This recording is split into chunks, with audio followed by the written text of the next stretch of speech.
एक समय परमात्मा कबीर जी के भक्त थे।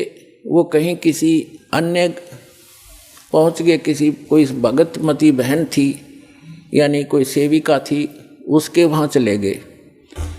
परमात्मा के जाने के बाद ये अपने आप मनमुखी संत भी बन जाते हैं, लेकिन भक्ति करने से थोड़ी बहुत उनके अंदर वो साधु गुण अवश्य आ जाते हैं।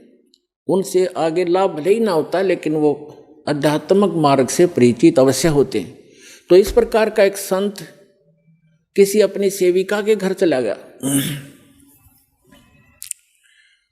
और गुरुजी आगे गुरुजी की सेवा श्रद्धालु खूब करते हैं। और उनके घर,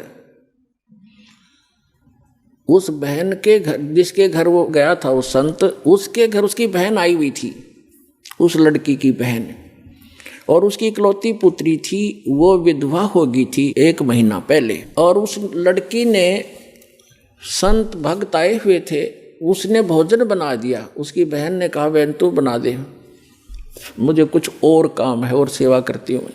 तो उस बहन ने वो भोजन बनाया, साधु संत ने खाया।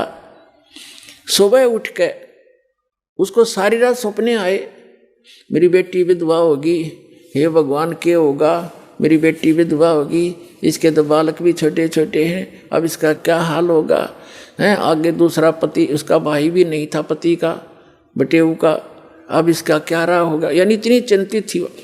तो सुबह उठ के उस संत ने कहा अपनी शिष्या से, बहन आज ये हमारा भोजन किसने बनाया था, ये कल रात का जो भोजन था ये किसने बनाया था। तो उसने बताया जी मेरी बहन आई हुई है, उसने बनाया था। अच्छा, क्या कोई आपत्ति है उसके ऊपर, कोई दुख है उसको? कहा महाराज जी घना दुख उसको, तो नाम तो उसने ले नहीं रखा।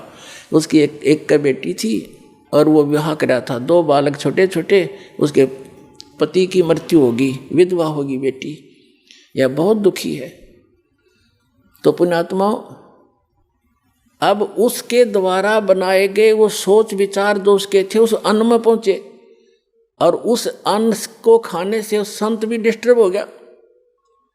और इसी प्रकार आप इस भक्ति जैसे बहन बेटियां हैं, अब क्या करती हैं, मोबाइल परमात्मा ने चला दिए और बहुत से सिस्टम ऐसे चल गए हैं। ये इतना सहज मार्ग है पुण्यात्माओं, जैसे आरती करते हो, सुबह का नित्यनेम भी करते हैं, क्योंकि इसमें मानसिक काम नहीं है। जैसे खाना बनाना इस रूटीन है।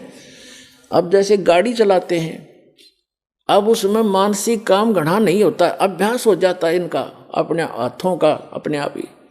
तो उसमें भगवान की भक्ति, जैसे आरती लगा दी, आरती भी करता रहे और काम भी करता रहे। जैसे बहन आरती करती हैं या मंत्र करते करते नाम आरती रोटी बना रहे हैं, मंत्र करने लगे, तो उनका असर उस अन्न में भी होगा और खाने वाले को भी वो अनुकूल करेगा, उसमें उसका लाभ देगा। तो इसी प्रकार ये साधना ऐसी है, इससे पूरे विश्व का कल्याण हो जाएगा।